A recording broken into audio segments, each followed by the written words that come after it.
ऐसे कोई ऐसे ऐसे नहीं आएगा, या बाबा प्रकट नहीं होंगे, वो प्रकट करेगा ऐसा। बाबा प्रकट होना मतलब ज्ञान प्रकट है।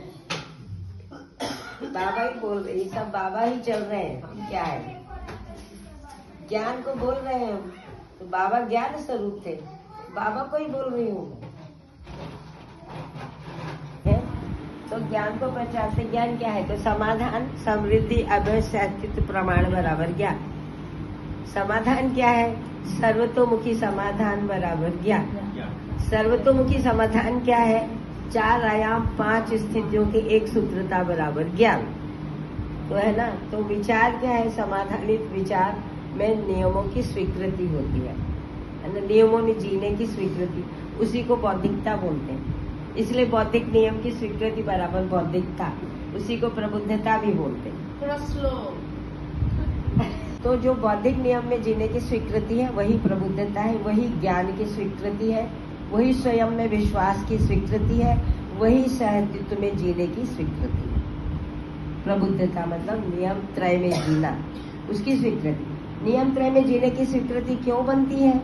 क्योंकि स्पष्ट होता है इसमें जिए बगैर 4 आयाम 5 स्थितियों की एक सूत्रता प्रमाणित नहीं होगी, अर्थात सर्वतोमुखी समाधान प्रमाणित नहीं होगा, अर्थात ज्ञान प्रमाणित नहीं होगा, अर्थात सहअस्तित्व प्रमाणित नहीं है ना। बुद्धता बोलते हैं। जब ये व्यवहार में प्रमाणित होता है उसको बोलते हैं संप्रभुता।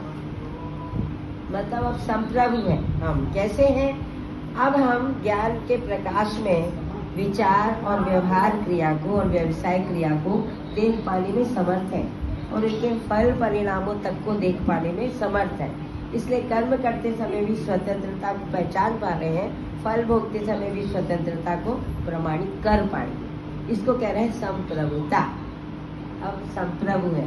अब नियम के प्रकाश में जी करके मानव संप्रभुता को प्रमाणित करेगा। किसी और की सत्ता नहीं है, नियम की ही सत्ता है।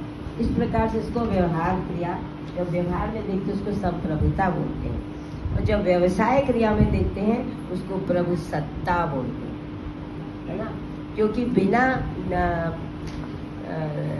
प्राकृतिक नियम के, नियमपूर्ण उत्पादन के बगैर सार्वभौम व्यवस्था प्रमाणित नहीं होती। तो अखंड समाज सामाजिक नियम और बौद्धिक नियम के साथ और प्राकृतिक नियम तीनों के साथ अखंड समाज प्रमाणित होता है। तो अखंडता प्रमाणित होती है मानव जाति में। अखंडता प्रमाणित होती है, इसका क्या मतलब है?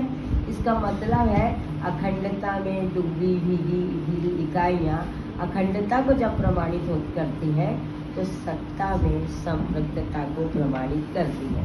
इकाइयों में अखंडता अनुक्रम में सूत्रित हो जाने को ही अखंडता बोलते हैं। इस प्रकार से ज्ञान प्रमाणित हो रहा है। अनुक्रम में सूत्रित होना क्या चीज? यही व्यक्ति, परिवार, समाज, राष्ट्र, अंतरराष्ट्र। मतलब 5 स्थितियों में सूत्रित होना को अखंडता अनुक्रम में सूत्रित होना क्या? अनुक्रम से ही सूत्रित होता है ना। उसी को अखंडता बोल रहे हैं। अखंडता, अखंड नहीं हो जाएंगे हम लोग जब व्यक्ति के रूप में, व्यक्ति से अंतरराष्ट्रीय कनेक्ट, स्वायत्त मानव के रूप में मानव जी लिया, परिवार मानव के रूप में जी लिया, पूरी मानव जाति। हम एक अकेले नहीं, 2-4 परिवार नहीं, पूरी मानव परंपरा जब सूत्रित होती है ना, तो अखंडता सूत्रित होगी कि नहीं होगी? सोचो।